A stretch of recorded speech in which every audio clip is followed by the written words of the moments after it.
ليكم. الثقافة محدودة جدا، وبالتالي مش قادر تتخيل ايه اللي ممكن يحصل وانت بتسلم نفسك لمكان تاني.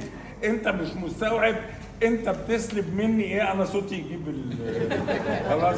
انت مش يعني هذا النجم اللي بيروح في حته تانيه يجري ورا الفلوس اللي عمل بيها فلوس. وبالمناسبه اغلبهم واصلين لمرحله يعني الزياده، البحر يحب الزياده بس البحر بقى موجود. وبالتالي اللي انا بقوله لك بس تخيلي ان هو مش مستوعب هو بيسرق مني ايه. هو بيعلى وبيعمل، بيسرق من الصناعه دي كلها روحها، بيسلبها خلاص، وهو رايح متخيل ان هو بيستفيد وانا خسرتك. يا دكتور محمد معلش بعد اذن حضرتك، اللي الاستاذ بيقوله ده في جزء كبير منه حقيقي، في جزء كبير منه حقيقي.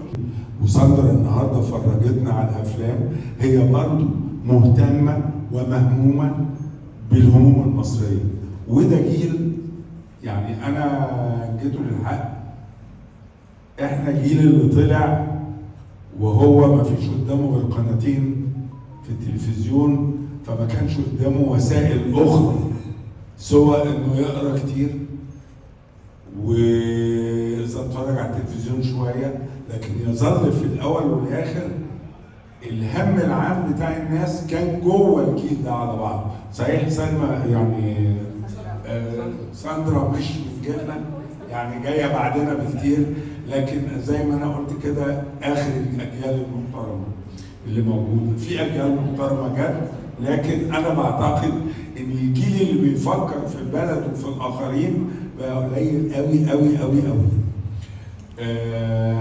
انا سعيد طبعا، انا اتعرفت عليك في فيلم الاراجوز، دي كان المعرفه الاولانيه كمشاهد ومخرج. بعد كده اتعرفت عليك بشكل شخصي وبقينا جزء من العلاقات الاجتماعيه، فانا سعيد جدا بده، وسعيد بانكم ما زلتوا عندكم امل. معرفش جايبين الامل ده منين. عندكم امل في انتم. فانا سعيد بيكم جدا.